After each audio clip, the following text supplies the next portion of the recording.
cult classic Blade Runner movie takes place in the year 2019, and that's 3 years from now. It's highly unlikely that in such a short time space travel will be popularized and our streets will become filled with human-like androids. That's the problem with science fiction literature overall, that time catches up to them pretty fast, and sometimes even more than time, as some claim that modern Tokyo at night looks just like the futuristic version of LA in Ridley Scott's masterpiece. But I digress. It's for a reason that I've brought up Blade Runner, as it was recommended in the books from the original RPG on which CD Projekt's next game, Cyberpunk 2077, is based on.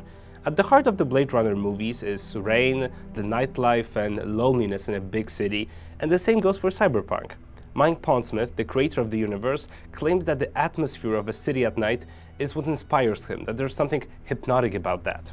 The Cyberpunk system first appeared in the late 80s in form of Cyberpunk 2013. Later, in the year 1990, we saw the release of Cyberpunk 2020, on which the game from the creators of The Witcher is supposed to be based on. A question arises, however, will the game be based on the pen and paper rules, the world only, or both of them? As stated before, Cyberpunk 2020 is a pen and paper RPG, so just like in Dungeons & Dragons, for example, a lot depends on the dice roll. From the character creation to events we take part in and combat itself. It's obvious that CD Projekt Red isn't making their next game a direct adaptation and won't force us to be passive and wait for a dice roll. Sure, classical RPGs have made a resurgence lately, but they're not what you exactly call AAA titles. Games like Shadowrun Returns or Pillars of Eternity are good games and certainly sold well for their niche genre, but sadly aren't blockbuster material. To reach a wider audience, you need to compromise. When it comes to previous CD Projekt games, the job was fairly easy. The RPG system was their own, built from the ground up. However, the world of Cyberpunk, unlike the world of The Witcher, already has its own RPG rules, which, among many for example, focus on relying on your abilities, rather than just leveling up. And for that matter, there's a lot of freedom when it comes to the class system of Cyberpunk. Sure, you can have your typical assassin, your warrior and hacker type of characters, but there are also character classes like a rockman, a businessman, or a journalist. A game set in the Cyberpunk universe would have to implement all of those and acknowledge their respective playstyles. And such an approach to gameplay isn't something new to us seasoned RPG fans. Take for example Vampire the Masquerade Bloodlines. In this cult classic from Troika, our walkthrough varied greatly depending on which vampire clan we chose. On the other hand though, combat plays a large part in Cyberpunk, and Blade Runner wasn't the only inspiration. In this world, inspirations from other movies, mainly 80s classics, can be felt greatly. Titles like RoboCop or Escape from New York, which weren't that child-friendly now that I think about it. Here we come to an important question. How will CD Projekt Red handle combat? In the pen and paper original, it's a specific turn-based system which isn't that easy to adapt into a video game format. In the original Cyberpunk, you need to take into account many modifiers, indicators, and additional dice rolls. Oh, and one more thing. In Cyberpunk, you can hide behind the cover, which is also a viable option for combat.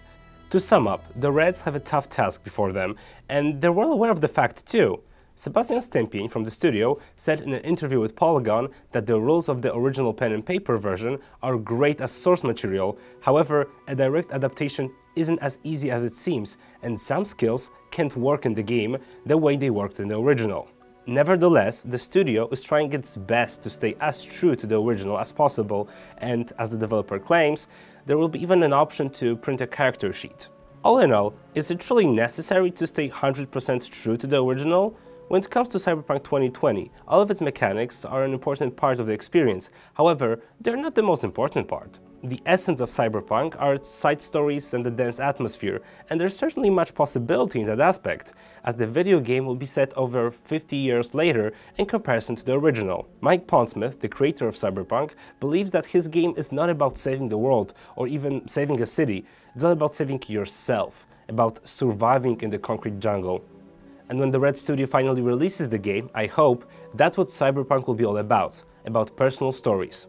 The greatest issue while talking about Cyberpunk is that the details are few and far between, and the developer's statements are still pretty vague. We know that it's going to be bigger than the Wild Hunt and any other previous CD Projekt Red releases.